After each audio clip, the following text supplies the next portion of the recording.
আসসালামু আলাইকুম প্রিয় শিক্ষার্থী।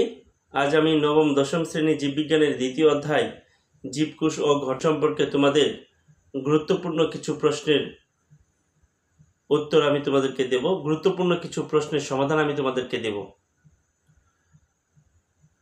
তোমরা জানো প্রত্যেকটি পদার্থ অসংখ্য ক্ষুদ্র ক্ষুদ্র কণা দ্বারা যেমন গঠিত, প্রত্যেকটা জীবদেহ অসংখ্য ক্ষুদ্র ক্ষুদ্র সত্তা দ্বারা গঠিত।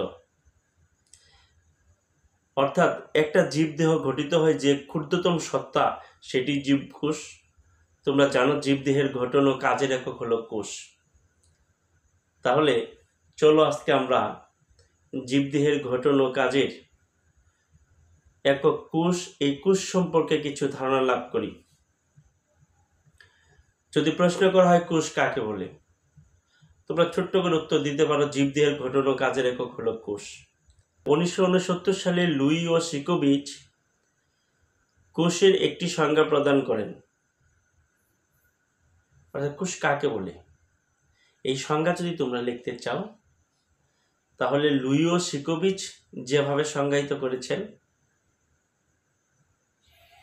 অর্থাৎ বিজ্ঞানীদের বরাত দিয়ে তুমি লিখতে পারো যে লুই ও শিকোভিচ 1969 সালে কোষ সম্পর্কে একটি সংজ্ঞায়িত করেন।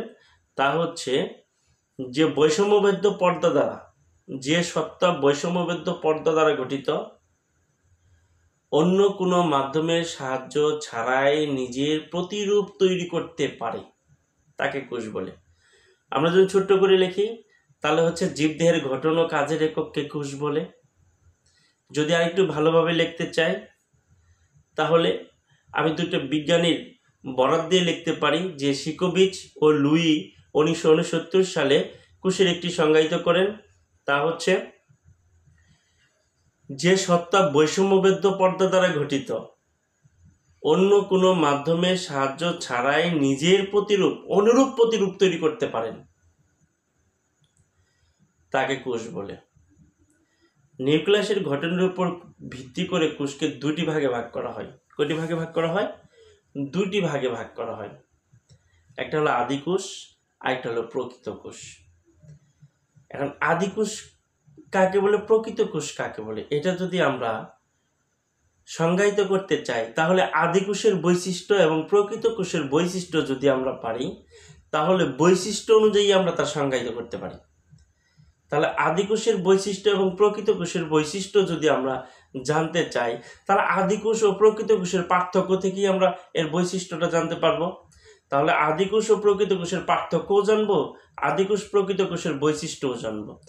তাহলে তোমরা লক্ষ্য করো আদিকোষের বৈশিষ্ট্য কি। যদি আমি পার্থক্য লিখি, আদিকোষ ও প্রকৃত কোষের পার্থক্য লিখি, এইভাবে যদি আমি লিখতে চাই যে এখানে আদিকোষ, এখানে প্রকৃত কোষ।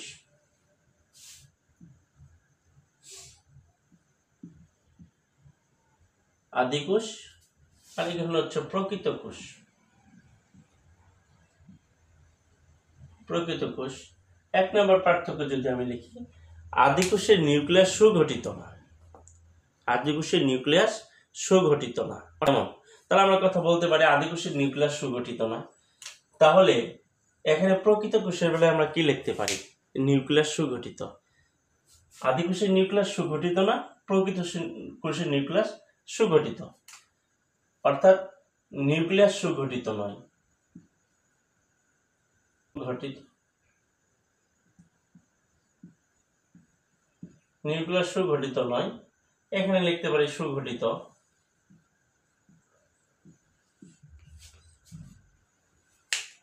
তাহলে 2 নাম্বার আমরা যদি আসি, আদিকোষের যেহেতু নিউক্লিয়াস সুগঠিত নয়, আরেকটা জিনিস খেয়াল করো, আদিকোষের মধ্যে রাইবোজোম ছাড়া, রাইবোজোম হলো একটা সাইটোপ্লাজমিক অঙ্গাণু।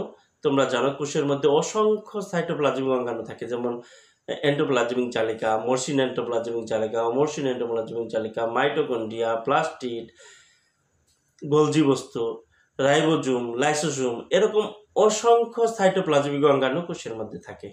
কিন্তু আদিকোষের মধ্যে রাইবোজোম ছাড়া অন্য কোনো সাইটোপ্লাজমিক অঙ্গাণু থাকে না। কিন্তু প্রকৃত কোষের মধ্যে রাইবোজোম সহ অন্যান্য সাইটোপ্লাজমিক অঙ্গাণুও থাকে। তাহলে আমরা যদি কথাটা 2 নাম্বারটা বলি যে আদিকোষের মধ্যে রাইবোজোম ছাড়া অন্য কোনো সাইটোপ্লাজমিক অঙ্গাণু থাকে না, আর প্রকৃত কোষের মধ্যে রাইবোজোম সহ অন্যান্য সাইটোপ্লাজমিক অঙ্গাণু থাকে। তাহলে আমি 1 নম্বর পার্থক্য কি পাইতেছি, যে আদিকোষের নিউক্লিয়াস সুগঠিত নয়, প্রকৃত কোষের নিউক্লিয়াস সুগঠিত। 2 নম্বর পার্থক্য আমি কি পাইতেছি, যে রাইবোজোম ছাড়া অন্য কোনো সাইটোপ্লাজমিক অঙ্গাণু আদিকোষে থাকে না, আর রাইবোজোম সহ অন্যান্য সাইটোপ্লাজমিক অঙ্গাণু প্রকৃত কোষে থাকে। তাহলে 2টা পার্থক্য হয়ে গেল আমার। 3 নম্বর বৈশিষ্ট্য আমরা কি পাইতেছি, তোমরা খেয়াল করো। 3 নম্বর বৈশিষ্ট্য, আদিকোষের ক্রোমোজোমে শুধুমাত্র ডিএনএ থাকে, আর প্রকৃত কোষের ক্রোমোজোমে ডিএনএ আর এনএ উভয়ই থাকে। ডিএনএ ও আরএনএ উভয় থাকে। তাহলে আদিকোষের ক্রোমোজোমের মধ্যে ডিএনএ থাকে, শুধুমাত্র ডিএনএ থাকে, আর প্রকৃত কোষের ক্রোমোজোমের মধ্যে ডিএনএ এবং আরএনএ উভয়ই থাকে। ডিএনএ কি? ডিএনএ হলো deoxy ribo nucleic acid, RNA হলো রাইবো নিউক্লিক অ্যাসিড। তাহলে আমি এখানে 3টে পার্থক্য পাইতেছি আদিকোষ ও প্রকৃত কোষের মধ্যে। কি কি পার্থক্য পাইতেছি? আদিকোষের নিউক্লিয়াস সুগঠিত নয়, প্রকৃত কোষের নিউক্লিয়াস সুগঠিত। 2 নম্বর পাইতেছি আমি কি, আদিকোষের মধ্যে রাইবোজোম ছাড়া অন্য কোনো সাইটোপ্লাজমিক অঙ্গাণু থাকে না, আর প্রকৃত কোষের মধ্যে রাইবোজোম সহ আরও অন্যান্য সাইটোপ্লাজমিক অঙ্গাণু থাকে, যেমন মাইটোকন্ড্রিয়া, গোলজি বস্তু, লাইসোসোম, এন্ডোপ্লাজমিক জালিকা, মসৃণ এন্ডোপ্লাজমিক জালিকা, অমসৃণ এন্ডোপ্লাজমিক জালিকা ইত্যাদি। এরকম অনেকগুলো কি থাকে, সাইটোপ্লাজমিক অঙ্গাণু থাকে। 3 নম্বরে আসো। 3 নম্বর আমি পার্থক্যতে কি পাইতেছি, অর্থাৎ আদিকোষের ক্রোমোজোমের মধ্যে শুধুমাত্র ডিএনএ থাকে, আর প্রকৃত কোষের ক্রোমোজোমের মধ্যে ডিএনএ এবং আরএনএ উভয়ই থাকে। তাহলে 3টে গেল। এখন দেখো 4 নাম্বার, আদিকোষের বৈশিষ্ট্য তুমি কি বলতে পারো? সবুজ শৈবাল ও ব্যাকটেরিয়া কোষে, এটা হলো আদিকোষ। ব্যাকটেরিয়া কোষটা একটি আদিকোষ। নীলাভ সবুজ শৈবাল যেটা আছে সেটাও আদিকোষ। আর প্রকৃত কোষ কি? উদ্ভিদ কোষ ও প্রাণী কোষ। উদ্ভিদ কোষ ও প্রাণী কোষ। তাহলে আমরা এই 4টে পার্থক্য যদি আমরা খেয়াল করো, যদি প্রশ্নে আসে যে আদিকোষ ও প্রকৃত কোষের মধ্যে পার্থক্য দেখাও, খ নম্বর প্রশ্নের জন্য আসে, তাহলে আমরা লিখতে পারি যে আদিকোষের নিউক্লিয়াস সুগঠিত নয়, প্রকৃত কোষের নিউক্লিয়াস সুগঠিত। আদিকোষের মধ্যে রাইবোজোম ছাড়া অন্য কোনো সাইটোপ্লাজমিক অঙ্গাণু থাকে না, প্রকৃত কোষের মধ্যে রাইবোজোম সহ আরো অন্যান্য সাইটোপ্লাজমিক অঙ্গাণু থাকে। 3 নম্বর আমরা বলবো আদিকোষের ক্রোমোজোমে শুধুমাত্র ডিএনএ থাকে, প্রকৃত কোষের ক্রোমোজোমে ডিএনএ আরএনএ উভয়ই থাকে। 4 নম্বর, আদিকোষের উদাহরণ হলো ব্যাকটেরিয়া ও নীলাভ সবুজ শৈবাল, আর প্রকৃত কোষের উদাহরণ হলো উদ্ভিদ কোষ ও প্রাণী কোষ। এখন যদি আবার বলে যে আদিকোষের বৈশিষ্ট্য লেখো, তাহলে আদিকোষের আমি যা পেয়েছি এটা বৈশিষ্ট্য আকারে লিখবো, যে আদিকোষের নিউক্লিয়াস সুগঠিত নয়, আদিকোষের রাইবোজোম ছাড়া অন্য কোনো সাইটোপ্লাজমিক অঙ্গাণু থাকে না, আদিকোষের ক্রোমোজোমে শুধুমাত্র ডিএনএ থাকে, আদিকোষের উদাহরণ হলো নীলাভ সবুজ শৈবাল ও ব্যাকটেরিয়া কোষ। যদি বলা হয় প্রকৃত কোষের বৈশিষ্ট্য লেখো, তাহলে আমরা লিখবো প্রকৃত কোষের নিউক্লিয়াস সুগঠিত, প্রকৃত কোষে রাইবোজোম ছাড়াও অন্যান্য সাইটোপ্লাজমিক অঙ্গাণু যেমন মাইটোকন্ড্রিয়া, গোলজি বস্তু, এন্ডোপ্লাজমিক জালিকা ইত্যাদি থাকে। প্রকৃত কোষের ক্রোমোজোমের মধ্যে ডিএনএ আরএনএ উভয়ই থাকে। প্রকৃত কোষের উদাহরণ হলো উদ্ভিদ কোষ ও প্রাণী কোষ। যদি আমার বৈশিষ্ট্য চায় তাহলে আদিকোষের বৈশিষ্ট্য আমি লিখতে পারবো, যদি প্রকৃত কোষের বৈশিষ্ট্য চায় তাহলে আমি লিখতে পারবো। আদিকোষ ও প্রকৃত কোষের মধ্যে যদি পার্থক্য চায় তাও আমি এই বৈশিষ্ট্য দিয়ে পার্থক্যগুলো দিতে পারবো। এখন খেয়াল করো, যদি বলে আদিকোষ কাকে বলে, তাহলে তুমি এই যে বৈশিষ্ট্যগুলো আছে এই বৈশিষ্ট্যগুলো দিয়ে তুমি আদিকোষ বলবা। যে কোষের নিউক্লিয়াস সুগঠিত নয় এবং রাইবোজোম ছাড়া অন্য কোনো সাইটোপ্লাজমিক অঙ্গাণু থাকে না এবং ক্রোমোজোমের মধ্যে শুধু ডিএনএ থাকে, তাকে আদিকোষ বলে। যেমন নীলাভ সবুজ শৈবাল ও ব্যাকটেরিয়া কোষ। আর যদি প্রকৃত কোষের সংজ্ঞা চাই, প্রকৃত কোষ কাকে বলে, তাহলে সহজভাবে বলবা তুমি যে সকল কোষের নিউক্লিয়াস সুগঠিত, রাইবোজোম সহ অন্যান্য সাইটোপ্লাজমিক অঙ্গাণু থাকে এবং কোষের ক্রোমোজোমের মধ্যে ডিএনএ আরএনএ উভয়ই থাকে, তাকে প্রকৃত কোষ বলে, যেমন উদ্ভিদ কোষ ও প্রাণী কোষ। তাহলে উদ্ভিদ কোষ ও প্রাণী কোষের পার্থক্য থেকে আমি তার বৈশিষ্ট্য বলতে পারি, একদিকে আমি তার পার্থক্য বলতে পারি, বৈশিষ্ট্য বলতে পারি, বৈশিষ্ট্য অনুসারে তাকে আমি সংজ্ঞায়িত করতে পারি। যদি বলে ক নাম্বার প্রশ্ন দিয়ে বলে আদিকোষ কাকে বলে, শুধু সংজ্ঞা দিয়ে দিবা। আর যদি খ নাম্বার প্রশ্ন করে আদিকোষ বলতে কি বুঝো, তাহলে সংজ্ঞা দিয়ে সাথে উদাহরণটা দিয়ে দিবা, যে আদিকোষের উদাহরণ হলো কি, নীলাভ সবুজ শৈবাল ও ব্যাকটেরিয়া কোষ। আর প্রকৃত কোষ কাকে বলে শুধু সংজ্ঞা চাইলে ক নাম্বার চাইলে সংজ্ঞা দিয়ে দিবা। যদি খ নাম্বার বলে বলতে কি বুঝো, সে যদি খ নাম্বারে বলে বলতে কি বুঝো, সেই জায়গায় শুধু সংজ্ঞা দিবা, সংজ্ঞা দিয়ে উদাহরণটা দিয়ে দিবা যে উদ্ভিদ কোষ ও প্রাণী কোষ।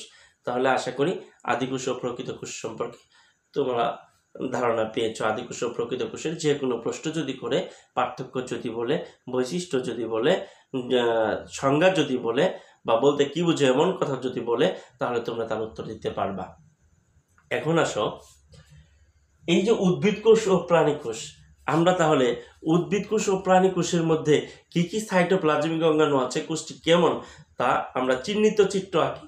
একটা চিত্র আঁকি, তার বিভিন্ন অংশগুলো চিহ্নিত করি, এবং এই চিহ্নিত অর্থাৎ চিত্রটা যদি আমি চিহ্নিত করতে পারি, তাহলে উদ্ভিদ কোষ ও প্রাণী কোষের মধ্যে আমি পার্থক্যটাও করতে পারবো। তাহলে আমি আগে আদিকোষ ও প্রকৃত কোষের দুটি চিত্র তোমাদেরকে দেই, তারপরে তোমরা নিজেরাই এর মধ্যে পার্থক্য করতে পারবা। তোমরা লক্ষ্য করো, আমি দুটি চিত্র দিয়েছি এক্ষেত্রে, একটা হলো উদ্ভিদ কোষের, আরেকটা হলো প্রাণী কোষের। আমি নিচে লিখেছি চিত্র উদ্ভিদ কোষ, চিত্র প্রাণী কোষ। এখানে উদ্ভিদ কোষের বিভিন্ন সাইটোপ্লাজমিক অঙ্গাণু দেওয়া আছে, বিভিন্ন সাইটোপ্লাজমিক অঙ্গাণু দেওয়া আছে, প্রাণী কোষের বিভিন্ন সাইটোপ্লাজমিক অঙ্গাণু দেওয়া আছে। এই যে বাইরের দিকে যে প্রাচীরটা আছে, তোমরা এই বাইরের দিকে প্রাচীরটা প্রথমে খেয়াল করো। বাইরের দিকে প্রাচীরটা হলো কোষ প্রাচীর, এটা হলো কোষ প্রাচীর। কোষ প্রাচীর, কোষ প্রাচীরের পরের যে পর্দাটা আছে, এটা হলো কোষ ঝিল্লি। কোষ ঝিল্লি, কোষ ঝিল্লি। এই যে বড় ফাঁকা জায়গাটা দেখা যাচ্ছে, এটা হলো কোষ গহ্বর। কোষ গহ্বর। আর কোষ গহ্বরের এই যে পাশে যে অংশটা দেখা যাচ্ছে সম্পূর্ণ মিলে হলো নিউক্লিয়াস। এই নিউক্লিয়াসের মধ্যে কি কি আছে খেয়াল করো। এই যে বাইরের দিকে যে আবরণটা দেখা যাচ্ছে, এটা হলো নিউক্লিয়ার আবরণী। আর এই যে নিউক্লিয়ার আবরণী মাঝে মাঝে যে ফাঁকা জায়গা দেখা যাচ্ছে, এটাকে নিউক্লিয়ার রন্ধ্র বলে। সুতার মতো যে অংশটা দেখা যাচ্ছে, একে ক্রোমাটিড বলে। আবার এই যে কালো বৃত্তের মতো যে অংশটা দেখা যায়, একে নিউক্লিওলাস বলে। আর এই জেলির মতো যে এই যে বিন্দু আকারে আমি প্রকাশ করেছি, এই জেলির মতো যে অংশটা দেখা যায়, এটা হলো নিউক্লিওপ্লাজম বলা হয়। তাহলে এই সব মিলিয়ে নিউক্লিয়ার আবরণী, নিউক্লিওলাস, ক্রোমাটিড তন্তু, নিউক্লিওপ্লাজম সম্পূর্ণ মিলিয়ে হলো নিউক্লিয়াস। তাহলে একটা নিউক্লিয়াসের মধ্যে কি কি আছে, বাইরের দিকে যে আবরণটা আছে, এটা হলো নিউক্লিয়ার আবরণী। নিউক্লিয়ার আবরণী,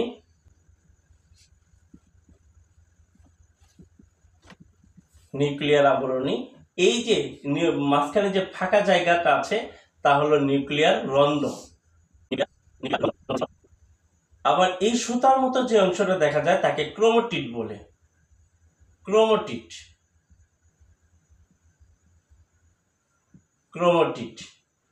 এই যে কালো বৃত্তের মতো যে অংশ, এটা নিউক্লিওলাস।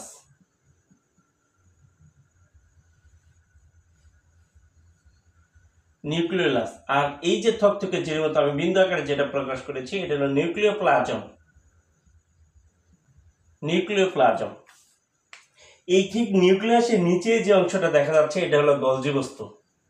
গলজি বস্তু। আর গলজি বস্তুর নিচে যে অংশটা দেখা যাচ্ছে, এটা হলো মাইটোকন্ড্রিয়া। Mitochondria, mitochondria. মাইটোকন্ড্রিয়ার পরে যে অংশটা দেখা যাচ্ছে, এটা হলো ক্লোরোপ্লাস্ট বা প্লাস্টিড। প্লাস্টিড। আর এই প্লাস্টিড থাকার কারণে উদ্ভিদ নিজের খাদ্য নিজে তৈরি করতে পারে। আর এই যে প্লাস্টিডের পরে গোলাকার বৃত্ত যে অংশটা দেখা যাচ্ছে, এটা হলো লাইসোসোম। আর লাইসোসোম হলো উৎসেচক জাতীয় পদার্থ বা কোনো অণুজীব যদি কোষের ভিতরে প্রবেশ করে সাথে সাথে এই লাইসোসোম তাকে আক্রমণ করে এবং মেরে ফেলে। লাইসোসোম। এখন খেয়াল করো তাহলে আমি কি কি বলতেছি। একটি উদ্ভিদ কোষের মধ্যে কি কি সাইটোপ্লাজমিক অঙ্গাণু আছে। বাইরের দিকে যে প্রাচীরটা আছে তা হলো কোষ প্রাচীর, আর কোষ প্রাচীরের পরের যে প্রাচীর পাতলা আবরণী থাকে সেটা হলো কোষ ঝিল্লি। প্রাচীরের মাঝে মাঝে যে ফাঁকা জায়গা আছে এই ফাঁকা জায়গাকে আন্তঃকোষীয় ফাঁক বলে। আন্তঃকোষীয় ফাঁক, আন্তঃকোষীয় ফাঁক বলে। আন্তঃকোষীয় ফাঁক বলে। এখন দেখো এই যে ফাঁকা, যে কোষের ভিতরে যে ফাঁকা জায়গাটি আছে এই ফাঁকা জায়গাকে কোষ গহ্বর বলে। যত ধরনের উৎসেচক পদার্থ এই কোষের মধ্যে যে সাইটোপ্লাজমিক অঙ্গাণু আছে তাদের মধ্যে বিপাকীয় কার্যক্রম সম্পন্ন হওয়ার পর যে বর্জ্য পদার্থ নির্গত হয় তা এই কোষ গহ্বরের মধ্যে এসে জড়ো হয়। আর এই ফাঁকা জায়গাটাকে বলা হয় কোষ গহ্বর। কোষ গহ্বরের পাশে যে অংশটা আছে এটা হলো নিউক্লিয়াস। নিউক্লিয়াসের যে বাইরের দিকে আবরণ আছে এই আবরণটিকে বলা হয় নিউক্লিয়ার আবরণী। নিউক্লিয়ার আবরণীর মাঝে মাঝে যে ফাঁকা জায়গা আছে তাকে নিউক্লিয়ার রন্ধ্র বা নিউক্লিয়ার রন্ধ্র বলা হয়। আবার এই নিউক্লিয়াসের ভিতরে যে সুতার মতো অংশটা দেখা যায় তাকে ক্রোমাটিড বলে। আবার কালো বৃত্তের মতো এই যে অংশটা দেখতে পাচ্ছ এটা হলো নিউক্লিয়াস। আর বিন্দু দ্বারা আমি প্রকাশ করেছি এটা হলো আসলে থকথকে জেলির মতো, একে বলা হয় নিউক্লিওপ্লাজম।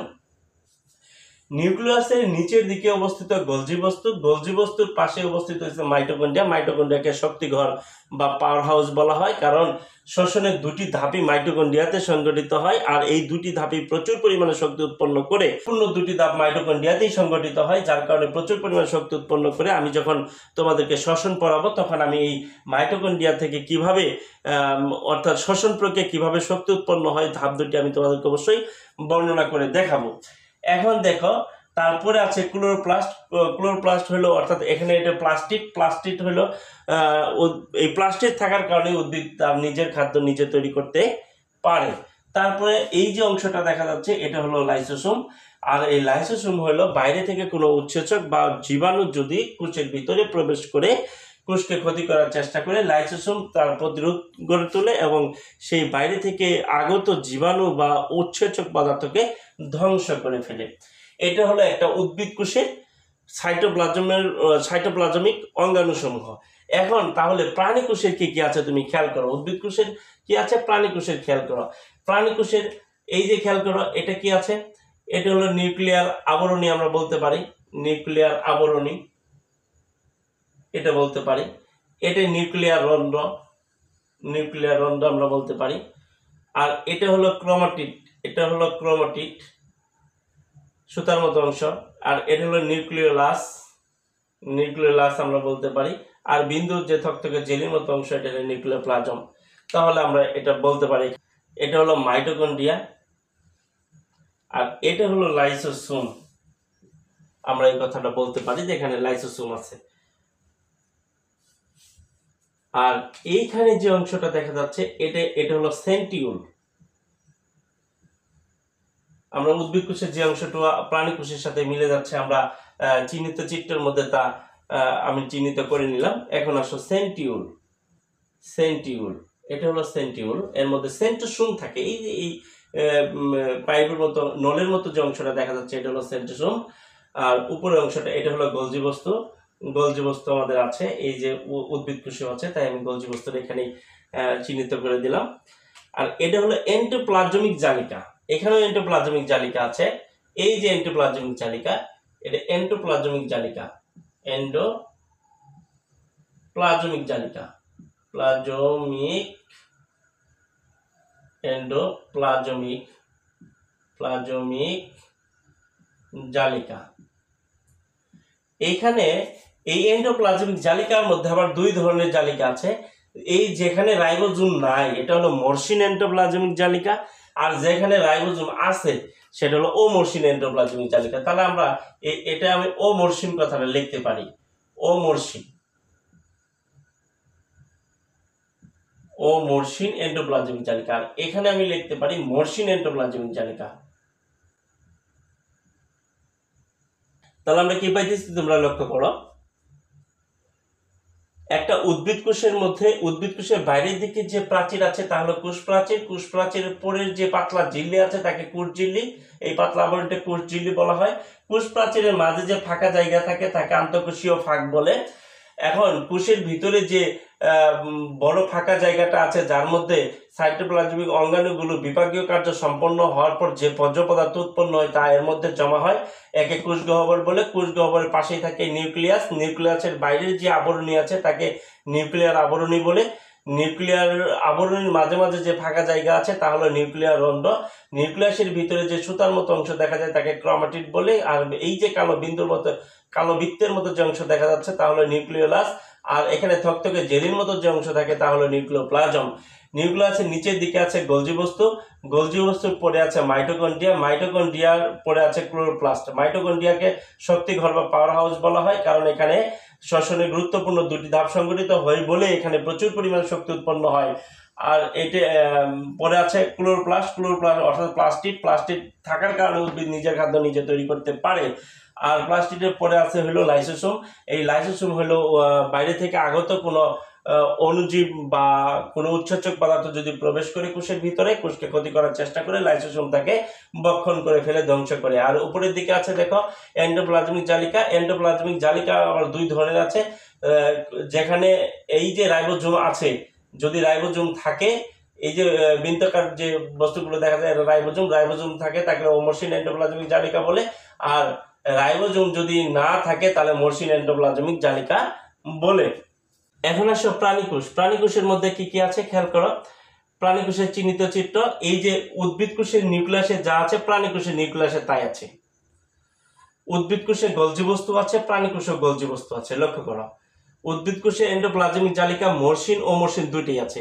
এই এটা হলো মসৃণ এন্ডোপ্লাজমিক অমসৃণ এন্ডোপ্লাজমিক জালিকা, আর এটা হলো মসৃণ এন্ডোপ্লাজমিক জালিকা। এটা হলো মাইটোকন্ড্রিয়া, এটা হলো লাইসোসোম, এই যে হলো কোষ গহ্বর, এটা হলো কোষ গহ্বর, এটা কোষ গহ্বর।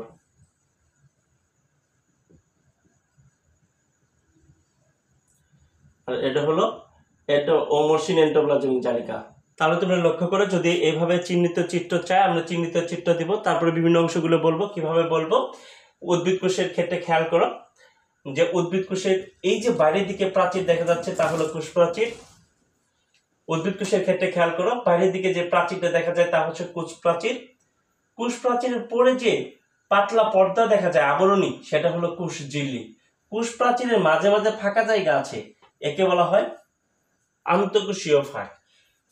এখন দেখো উদ্ভিদ কোষের মধ্যে যে বড় ধরনের যে ফাঁকা জায়গাটা আছে তাকে বলা হয় কোষ গহ্বর। এর মধ্যে সাইটোপ্লাজমিক বিভিন্ন অঙ্গাণু যখন বিভাগীয় কার্য সম্পন্ন করে বিভিন্ন বর্জ্য পদার্থ এর মধ্যেই নিষ্কাশিত করে।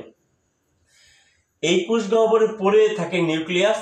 এই নিউক্লিয়াস খেয়াল করো, নিউক্লিয়াস যে আবরণী আছে তাকে নিউক্লিয়ার আবরণী বলা হয়। নিউক্লিয়ার আবরণীর মাঝে যে ফাঁকা জায়গা থাকে তাকে নিউক্লিয়ার রন্ধ্র বলা হয়। নিউক্লিয়াসের ভিতরে যে সুতার মতো অংশটা দেখা যাচ্ছে একে বলা হয় ক্রোমাটিড। আবার এই যে কালো বৃত্তের মতো যে অংশ এটা নিউক্লিওলাস। আর থকথকে জেলির মতো অংশ যেটা দেখা যায় একে নিউক্লিওপ্লাজম বলে। এখন দেখো এই নিউক্লিয়াসের নিচের দিকে যে অংশটা আছে সেটা হলো গোলজি বস্তু।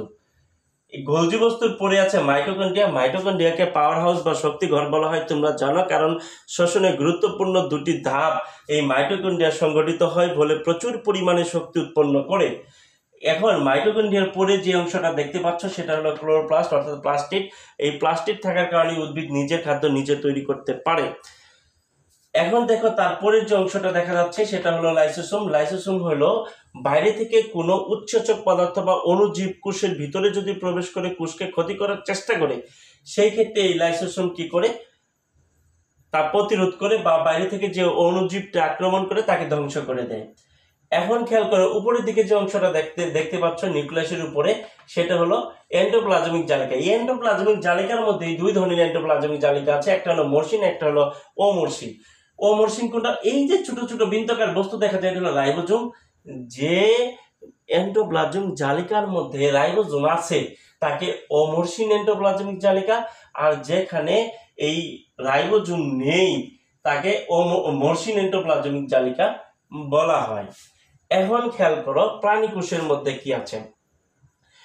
এই যে নিউক্লিয়াসের, উদ্ভিদ কোষের নিউক্লিয়াসে যা আছে প্রাণী কোষের নিউক্লিয়াসে তাই আছে, সেম। উদ্ভিদ কোষে গোলজি বস্তু আছে, প্রাণী কোষেও গোলজি বস্তু আছে। এখন দেখো উদ্ভিদ কোষে মাইটোকন্ড্রিয়া আছে, প্রাণী কোষেও মাইটোকন্ড্রিয়া আছে। উদ্ভিদ কোষে এন্ডোপ্লাজমিক জালিকা আছে, এই যে এন্ডোপ্লাজমিক জালিকা আছে, প্রাণী কোষে এন্ডোপ্লাজমিক জালিকা আছে। মসৃণ এন্ডোপ্লাজমিক জালিকা, অমসৃণ এন্ডোপ্লাজমিক জালিকা, যেটা হলো মসৃণ এন্ডোপ্লাজমিক জালিকা। কিন্তু প্রাণী কোষের মধ্যে শুধুমাত্র অতিরিক্ত কি আছে, মাইক্রোভিলাই আছে। আর এই যে অংশটা দেখতে পাচ্ছ গোলজি বস্তুর নিচে, এটা হলো সেন্টিউল। আচ্ছা, এখন যদি বলা হয় উদ্ভিদ কোষ এর চিহ্নিত চিত্র আঁকো, উদ্ভিদ কোষ দিবা, চিহ্নিত চিত্র দিবা, প্রাণী কোষ দিবা, চিহ্নিত চিত্র দিবা, ডান পাশে সবগুলো চিহ্নিত করবা। এখন যদি বলা হয় উদ্ভিদ কোষ ও প্রাণী কোষের মধ্যে পার্থক্য লেখো, তাহলে তুমি খেয়াল করো এই দুইটি চিত্রের মধ্যে যে পার্থক্যটা আছে সেটি তুমি পার্থক্য আকারে লিখে দিবা। এখন খেয়াল করো তুমি উদ্ভিদ কোষের মধ্যে কোষ প্রাচীর আছে, প্রাণী কোষে কোষ প্রাচীর আছে, প্রাণী কোষে কোষ প্রাচীর নেই। তাহলে আমরা প্রথম পার্থক্যটি লিখতে পারি, উদ্ভিদ কোষের কোষ প্রাচীর আছে, প্রাণী কোষের কোষ প্রাচীর নেই। তারপরে পার্থক্য দেখো, উদ্ভিদ কোষের কোষ গহ্বর বড়, প্রাণী কোষের কোষ গহ্বর খুবই ছোট, কোনো প্রাণী কোষে থাকেই নেই। তাহলে উদ্ভিদ কোষের কোষ গহ্বর বড়, প্রাণী কোষের কোষ গহ্বর ছোট। উদ্ভিদ কোষে তুমি খেয়াল করে দেখো মাইক্রোভিলাই নাই, প্রাণী কোষে মাইক্রোভিলাই আছে। তাহলে এটা একটা পার্থক্য, উদ্ভিদ কোষে মাইক্রোভিলাই নেই, প্রাণী কোষে মাইক্রোভিলাই আছে। তাহলে আমি কি পাইলাম, উদ্ভিদ কোষের কোষ প্রাচীর আছে, প্রাণী কোষের কোষ প্রাচীর নেই, উদ্ভিদ কোষের কোষ গহ্বর বড়, প্রাণী কোষের কোষ গহ্বর ছোট, উদ্ভিদ কোষের মাইক্রোভিলাই নেই, প্রাণী কোষের মাইক্রোভিলাই আছে। উদ্ভিদ কোষের সেন্টিউল থাকে না, প্রাণী কোষের সেন্টিউল আছে। উদ্ভিদ কোষে মাইটোকন্ড্রিয়া আছে, ফলে নিজের খাদ্য উদ্ভিদ কোষে প্লাস্টিড আছে, উদ্ভিদ কোষে প্লাস্টিড আছে অর্থাৎ ক্লোরোপ্লাস্ট, এই যে প্লাস্টিড আছে তাই নিজের খাদ্য নিজে তৈরি করতে পারে। প্রাণী কোষে প্লাস্টিড নাই, তাই নিজের খাদ্য নিজে তৈরি করতে পারে না। তারপরে খেয়াল করো উদ্ভিদ কোষের সঞ্চিত খাদ্য হলো স্টার্চ। উদ্ভিদ কোষের সঞ্চিত খাদ্য স্টার্চ, প্রাণী কোষের সঞ্চিত খাদ্য গ্লাইকোজেন। তাহলে আমরা পার্থক্যটা কিভাবে বলতে পারি, যে উদ্ভিদ কোষের কোষ প্রাচীর আছে, প্রাণী কোষের কোষ প্রাচীর নাই, উদ্ভিদ কোষের কোষ গহ্বর বড়, প্রাণী কোষের কোষ গহ্বর ছোট, উদ্ভিদ কোষের মাইক্রোভিলাই নাই, প্রাণী কোষের মাইক্রোভিলাই আছে, উদ্ভিদ কোষের প্লাস্টিড আছে, প্রাণী কোষের প্লাস্টিড নাই, উদ্ভিদ কোষের সেন্টিউল নাই, প্রাণী কোষের সেন্টিউল আছে। উদ্ভিদ কোষের সঞ্চিত খাদ্য হলো স্টার্চ, প্রাণী কোষের সঞ্চিত খাদ্য হলো গ্লাইকোজেন। তাহলে আমরা এভাবে তার পার্থক্য উদ্ভিদ কোষ ও প্রাণী কোষের মধ্যে পার্থক্য করতে পারি। আজকে এ পর্যন্তই, আল্লাহ হাফেজ, ভালো থাকো সবাই।